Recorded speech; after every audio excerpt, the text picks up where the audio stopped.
Hello everyone, I welcome you all in Let's Crack NEET and NTSC channel, and I hope you all are preparing well for your NTSC exam.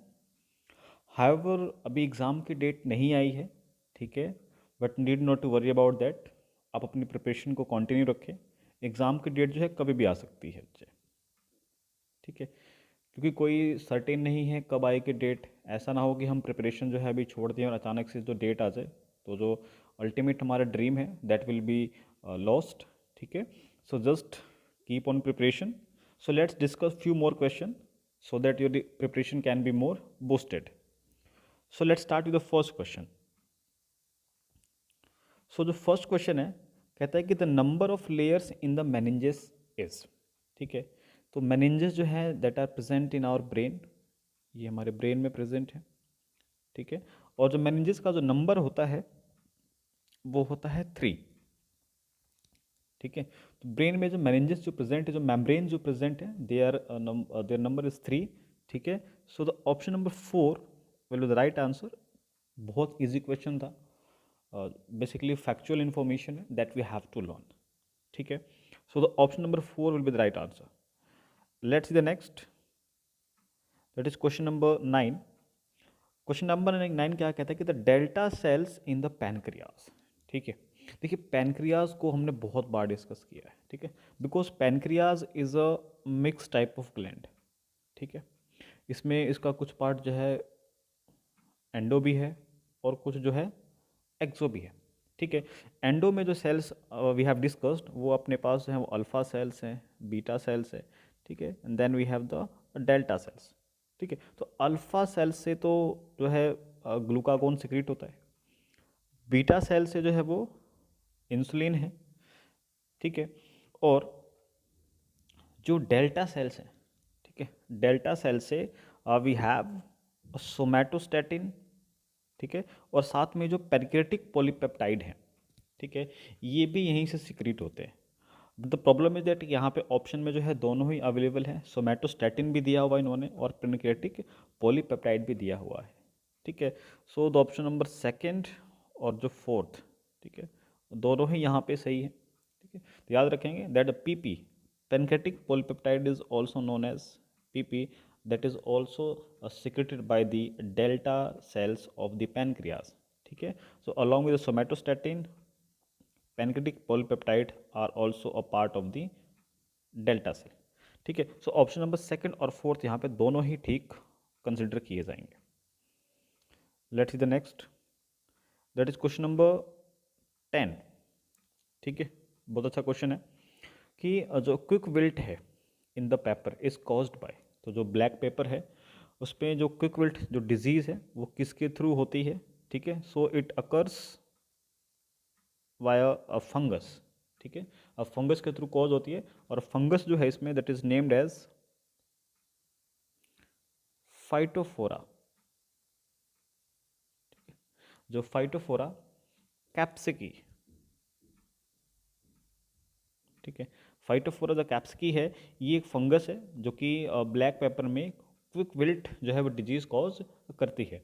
और specially ये जो infect जो करती है, infect करती है leaf को, stem को और रूट पोर्शन को. ठीक है, तो जो ब्लैक पेपर का जो प्लांट है उसकी लीफ को भी डिस्ट्रॉय कर देते हैं, स्टेम को भी और रूट को. ठीक है, तो अल्टीमेट जो ओवरऑल जो यील्ड है ब्लैक पेपर की वो कम हो जाती है. ठीक है, सो क्वेश्चन था यहाँ पे क्विक विल्ट जो है वो किसके थ्रू कॉज होती है, तो right answer will be a fungus और इस फंगस का नाम है दैट इज फाइटोफोरा कैप्सिकी.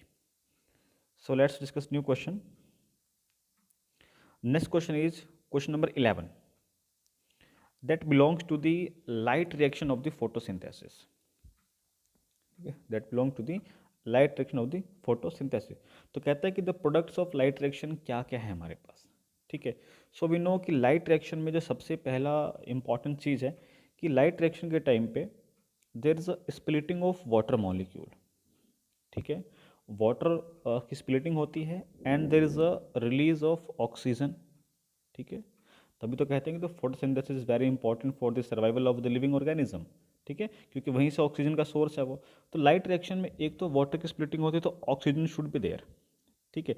सो अब आप देख पा रहे हैं कि ऑक्सीजन यहाँ पे प्रेजेंट है, यहाँ प्रेजेंट है, यहाँ प्रेजेंट है, यहाँ पे नहीं है। ठीक है, तो ये तो हो गया कैंसिल। ठीक है, इसके साथ ही लाइट रिएक्शन में दो चीज़ें और बनती हैं एज अ बाय प्रोडक्ट। एक तो बनता है एटीपी और एक बनता है NADPH2। ठीक है, एटीपी और NADPH2 बनते हैं एज अ साइड प्रोडक्ट। ठीक है, तो ऑक्सीजन के साथ साथ एटीपी और NADPH प्रेजेंट होना चाहिए। तो यहाँ तो ADP है, तो ये भी कैंसिल। CO2 का भी यहाँ पे कोई रोल नहीं है, तो ये भी कैंसिल। तो अल्टीमेटली हमारे पास क्या बच गया? The first option. ठीक है, तो जो फर्स्ट ऑप्शन है that is oxygen along with ATP and NADPH2। ठीक है, तो ऑक्सीजन जो है एनवायरनमेंट पर रिलीज हो जाती है और ATP और NADPH को फर्दर डार्क रिएक्शन में इस्तेमाल किया जाता है। ठीक है, फर्दर जो है इसको डार्क रिएक्शन में इस्तेमाल किया जाता है जहाँ पे CO2 को फिक्स किया जाता है ग्लूकोज के लिए। ठीक है, so the right answer will be option number 1 that is oxygen, ATP and NADPH। Let's see the next question, that is question number 12। कहते हैं कि an organ that has the capacity to regenerate its damage cells. ठीक है, very simple question. सभी को पता है कि हमारी बॉडी के अंदर जो लीवर सेल्स हैं, ठीक है, the liver cells are called hepatocytes. ठीक है, the liver cells are called hepatocytes. तो हिपेटोसाइट्स ऐसे सेल हैं that has some degree of regeneration.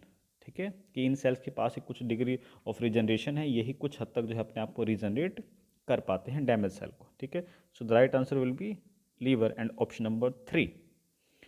Let's see the next, that is question number 13। A plant hormone known as stress hormone. ठीक है, कि ऐसा hormone जिसको हम प्लांट हार्मोन स्ट्रेस हार्मोन के नाम से जानते हैं। ठीक है, सो वी नो कि जो जिबरेलिन है, साइटोकाइनिन है और ऑक्सिन है। जिबरेलिन हेल्प करता है इंटरनोडल इलोंगेशन के अंदर, इंटरनोडल इलोंगेशन के लिए रिस्पॉन्सिबल है जिबरेलिन। ठीक है, cytokinin helps in cell division, cell division में हेल्प करता है।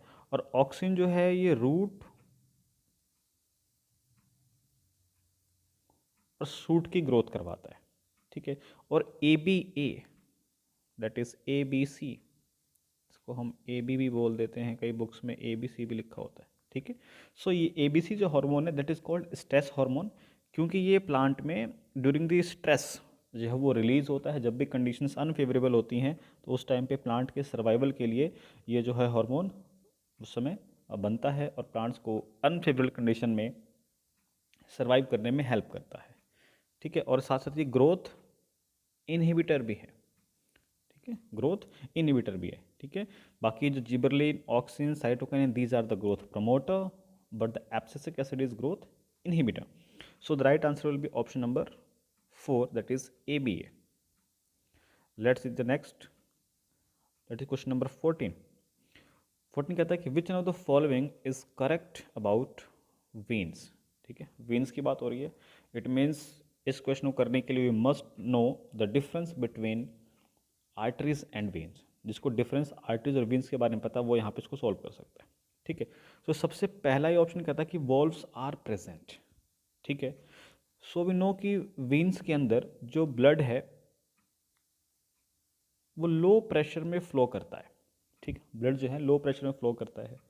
इट मीन्स लो प्रेशर में फ्लो करता है तो इसके चांसेस हैं कि वहाँ पे जो है ब्लड का बैक फ्लो हो सकता है। ठीक है, बैक फ्लो पॉसिबल है। तो उस बैक फ्लो को अवॉइड करने के लिए, ठीक है, वॉल्व्स जो है वहाँ पे प्रेजेंट होते हैं। ठीक है, वेन के अंदर बैक फ्लो को अवॉइड करने के लिए वॉल्व्स वहाँ पे प्रेजेंट होते हैं, क्योंकि जो ब्लड है वो ब्लड जो है टिश्यू से हार्ट की तरफ जा रहा है तो ब्लड प्रेशर वहाँ पे काफ़ी लो होता है। ठीक है, तो पहला ऑप्शन ही राइट ऑप्शन है हमारा। और बाकी भी देख लेते हैं। थिक वॉल, ये तो जो फीचर है ये है आर्टरीज का। ठीक है, carries blood in high speed and high pressure. ठीक है, ये भी आपका आर्टरीज के लिए है, ये भी आपका आर्टरीज के लिए था। And the carries blood from the heart, नहीं, हार्ट से जो है अवे ले जाने का काम होता है वो आर्टरीज का होता है, और टुवार्ड्स द आर्टरी जो होता है, टुवार्ड्स द हार्ट जो है वो होता है वॉल्व्स का। ठीक है। सो इन चारों ऑप्शन में से जो ऑप्शन नंबर फर्स्ट है वो सबसे बेस्ट है, वही सही भी है। ठीक है। So we will choose the option number 1, walls are present to prevent the back flow of the blood. ठीक है। Let's see the next question, that is question number, that's all. ठीक है। सो इस आज के लिए इतने ही क्वेश्चन थे।